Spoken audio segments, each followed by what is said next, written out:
gap tat awak balapuran lagu halung galon.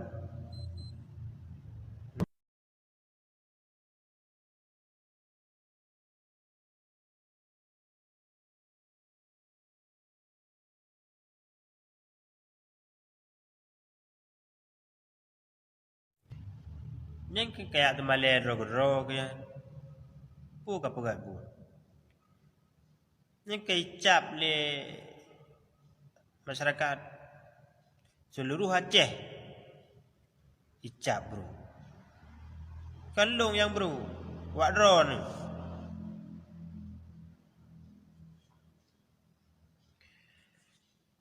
Ji kita nyawa, je pemimpin. Kan lagi nyan cara.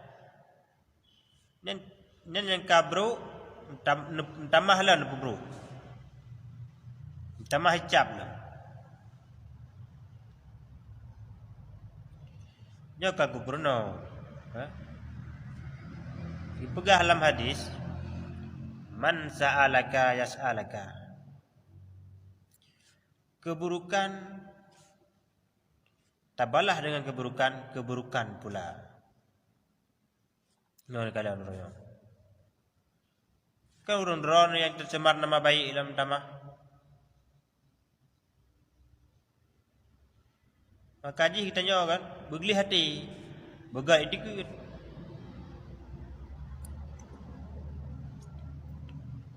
Nyo bangkanya nama masalah lapur. Kan persihan minyak merah itu krat nyo ligo.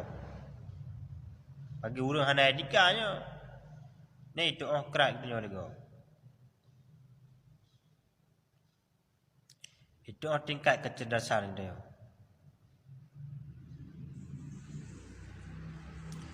Nyo tidak kalon lagi Tunku Usman Al-Farlaki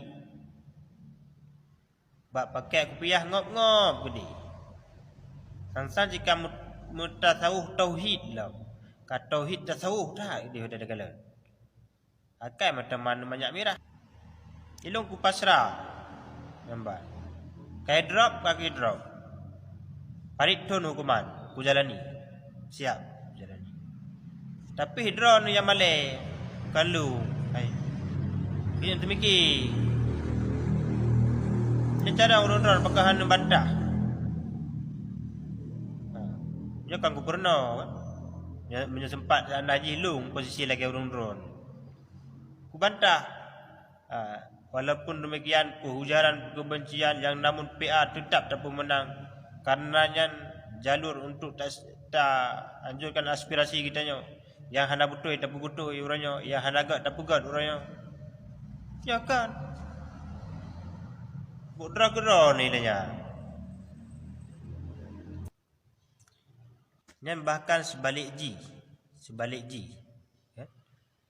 Urun-urun yang tamah-tamah berita. Kalau tak baca berita nan urun-urun yang tamah-tamah berita.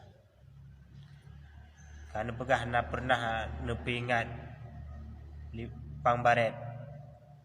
Pai duk Pang Baret ngalung. Tai duk ngalung ji. Gara-gara long dukung nek tu katanya pecah long. Mai long hana aku cerita sinyan. Hana aku cerita panjang lebar. Karena long ku hargai ji. Walaupun menan. Ngon. Long urun ji hana ngon poh ngon. Nak ajak ke ngon aku poh li. Nak ajak ke ngon han li ku khianat. Mu hana ajak ke ngon hana ku khianat pulam yang ajak ke ngon. Nampak. Hana pelai ceritanya. Long ku maklum sih. Kiban keadaan ji long ku maklum. Nah, panjang ku cerita masalah haji. Panjang ku cerita nanti mak elok dibong hadiah duit. Kajian lah benar. Assalamualaikum warahmatullahi wabarakatuh.